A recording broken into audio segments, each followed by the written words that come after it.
Hey everyone, thanks for tuning in to the Famous and Fearless channel. Nigeria just shut the door on Harry and Meghan's royal-style visit just days before takeoff. Why did a country once called their second home suddenly reject them? And what explosive twist comes next? Quick thought, if you were a government, would you host ex-royals privately or publicly? Comment your take. Just days before Meghan and Harry were set to board their flight, Nigeria pulled the plug. The same country the Duchess once called her second home has now made it clear this wasn't a royal tour, and it's not welcome as one. What caused such a sharp pivot? Reports indicate Nigeria's top military and government officials grew increasingly uncomfortable with how the visit was being publicly framed, especially after the Sussexes promoted it like an official engagement. In diplomacy, optics are everything. When a guest assumes too much power, hosts sometimes push back hard. She was an actress, she's not anymore. You know, she basically travels around the world smiling and making sort of, happy faces and meeting people. Just went off on these, what did she call them? Queen's husband was dying and she went on Oprah and suggested one or both of them are raging racists. She couldn't have cared less. She doesn't care about anyone other than herself. And I include Harry in that. She cares about her image. That's why she's there. Like, she gets this platform, she gets on the stage, and instead of saying, what a beautiful country you have. I'm so blessed to be here. I am courageous. I am brave. Like, check yourself before you wreck yourself. Lady, you sound crazy. Picture the scene. Press releases are drafted, outfits chosen, security briefings underway. Meghan's team is already coordinating coverage about her return to African soil. Then comes the bombshell. Nigeria doesn't want the royal fanfare. That kind of last-minute disavowal doesn't happen often, and when it does, it sends a very public message. This trip is private, not political. Behind the scenes, Nigerian officials reportedly scrambled to reclassify the event before it escalated into an international misstep. The trip went from proud moment to PR minefield overnight. When a soft power visit becomes a political lightning rod, someone always gets burned.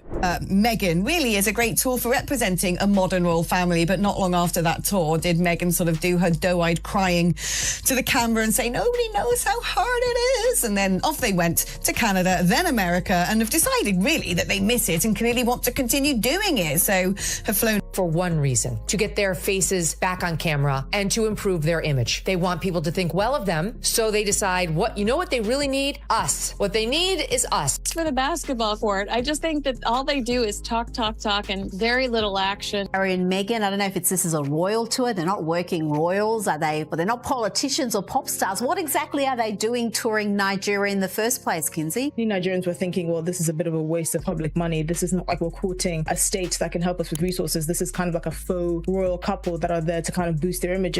You look lovely. Thank you, so do you. Before we get into it,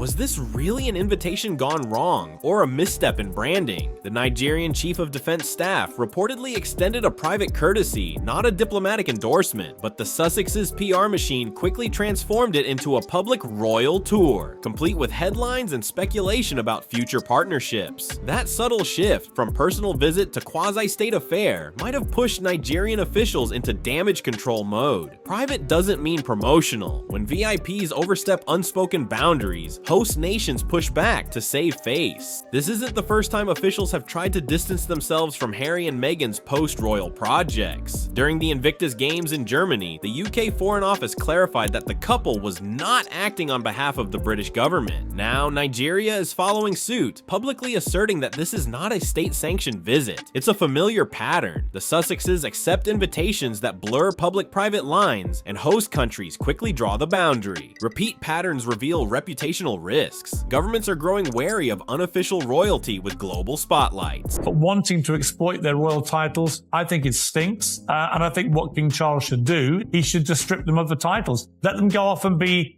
celebrities. That's fine. But don't do it in the name of our royal family. When Harry visited Nigeria in 2023 for the Invictus Games, the tone was strikingly different. It was informal, supportive, and framed strictly around veterans. The visit was well received because it wasn't positioned as a royal engagement. It was personal, but this time, the optics changed. With Meghan by his side, interviews referencing her Nigerian roots, and royal-style media rollouts, the line between cultural curiosity and diplomatic theater blurred quickly. Same country, different strategy, drastically different outcome. Harry's past goodwill didn't carry over when the Sussex brand took center stage. For governments hosting high-profile guests, the risk isn't the visitor, it's the narrative. A private tour that dominates international headlines can backfire, especially in countries dealing with internal tension or global scrutiny. Nigeria, already navigating criticism over military leadership and foreign policy, couldn't afford the distraction. When Meghan's ancestry became a PR focus, some officials likely saw the visit as a credibility threat, not a soft power win. Celebrity clout doesn't guarantee political safety. Before you roll out the carpet, check who controls the story.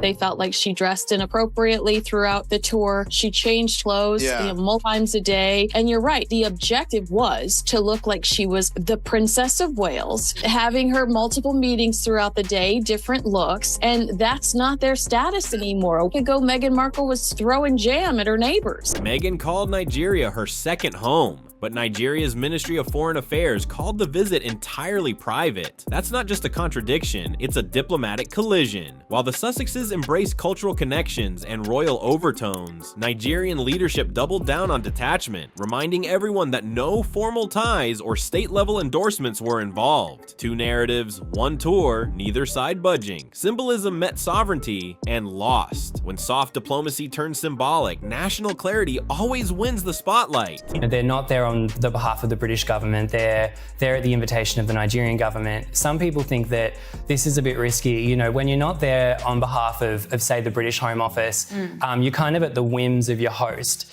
And there is concerns that maybe Harry and Meghan could be, they like to control. According to Professor Fumi Oloni-Sakin, a Nigerian political expert based in London, the line between private visits and public perception has never been thinner, especially when ex-royalty is involved. Her point: once the cameras roll and headlines frame it as a royal return, the host country inherits unintended consequences. Nigeria had to reassert its authority, not just for itself, but to avoid giving the appearance of endorsing an unofficial monarchy. Publicity without protocol is a recipe for fallout. Even informal visits carry formal consequences when fame is involved. So many of the locals are enraged over the fact that their government is going to be paying for the security of Harry and Meghan. The Nigerian government cited security considerations as part of the reason for redefining the visit. But let's ask the harder question. Was that just a polite excuse? With Meghan and Harry constantly surrounded by their own private protection and global press coverage, security likely wasn't the actual issue. What really seemed to rattle officials was the optics. A foreign couple tied to a royal institution, dominating headlines in a country managing its own sovereignty narrative. Security talk often hides strategic discomfort. Sometimes the safest move is to cancel the show entirely. If Meghan and Harry visited your country as private citizens, but with royal fanfare, how would you feel about it? Would you welcome the attention or draw the line like Nigeria did? Let us know below, and hit subscribe if you're into this kind of behind-the-curtain breakdown. Now imagine the contrast. While the Nigerian government scrambled to redefine the visit, Buckingham Palace said absolutely nothing. No statement, no clarification, total silence. That's not accidental, it's strategic. The royal family has distanced itself from Harry and Meghan's international appearances since their exit, and this was no different. If Nigeria was uncomfortable, the palace wasn't about to intervene. They didn't endorse the trip, and by saying nothing, they said everything. In royal politics, silence is sharper than scandal. The lack of support wasn't neutral, it was a cold nod of disapproval. Then came another telling moment. The British High Commission in Nigeria clarified they had no involvement with the Sussexes' trip. That's rare. Typically, even private visits from former royals receive background coordination, if only for appearances. But this time, British diplomats stepped back, reinforcing the idea that this wasn't their business and wasn't something they wanted to be connected to. When both host and homeland disavow a visit, that's more than caution. It's coordinated detachment. Two governments stepped back at the same time. That's not coincidence. That's coordinated optics management. Within hours of Nigeria's distancing statement, Twitter and TikTok exploded. Hashtags like hashtag royal snub and hashtag Meghan in Nigeria trended for opposite reasons. Some fans praised the visit as cultural healing, pointing to Meghan's advocacy and African ancestry, but critics called it tone deaf, accusing the couple of chasing relevance in a country facing real crises. Then came the conspiracy theories, claims that King Charles pressured Nigerian leaders behind the scenes. No evidence, just noise. Public opinion split fast and loud. In the age of digital diplomacy, perception snowballs faster than fact. Is she kidding? She's as white as I am. And she's over there like leaning in. Now I'm the face of the black woman. Okay, this is the same woman who said, I never even considered my blackness until the British tabloids started to make a thing out of it. Now she's like, I am Nigeria. Fellow women, hear me roar. When Meghan revealed her 43% Nigerian heritage in a podcast, it was hailed as a cultural moment. But fast forward to this visit and the same detail became a lightning rod. Was it a heartfelt connection or a soft power tactic? Critics argued she leaned too heavily on identity to justify the optics of a high-profile visit. What once felt personal now felt political, and not everyone was buying it. Cultural pride is powerful, but timing determines impact. Heritage can unite or divide when woven into global headlines.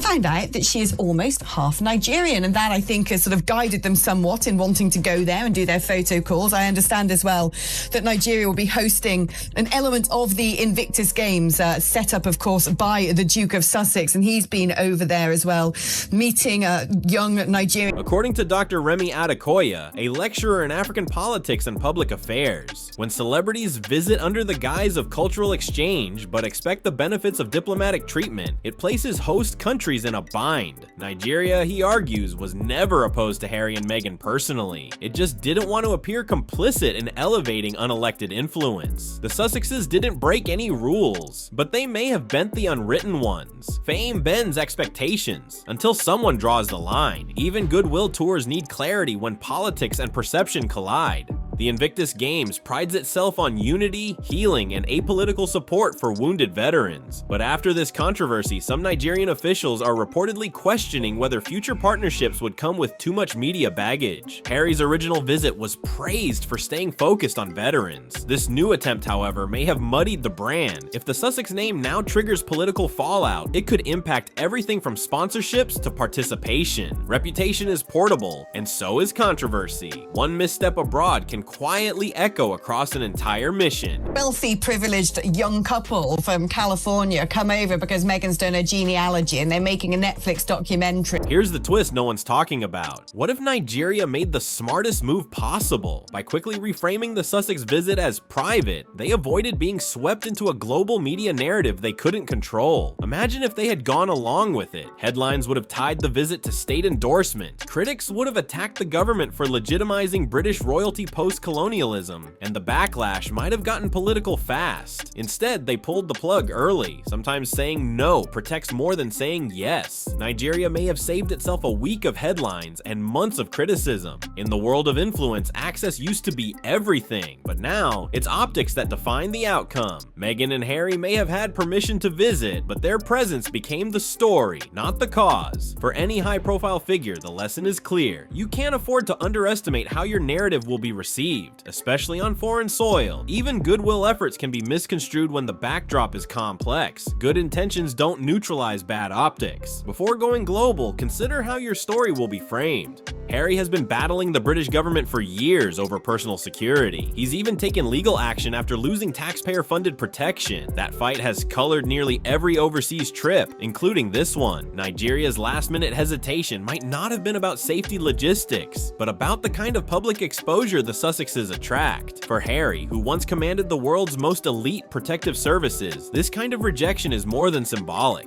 It's systemic. When your presence is a risk, your power starts to fade. And Harry is learning that outside the firm, royal doesn't mean protected. So what started as a cultural homecoming turned into a diplomatic cautionary tale. Harry and Meghan may have hoped to reconnect with heritage, but instead they ran headfirst into geopolitical boundaries. Nigeria's firm pivot sent a global message. much. Narrative control matters more than fame, and even well-meaning visits can carry political weight. The takeaway? Visibility without alignment is a liability. If you found this breakdown eye-opening, stay tuned. Next, we're unpacking the royal family's silent strategy and how it's shaping global perception one absence at a time.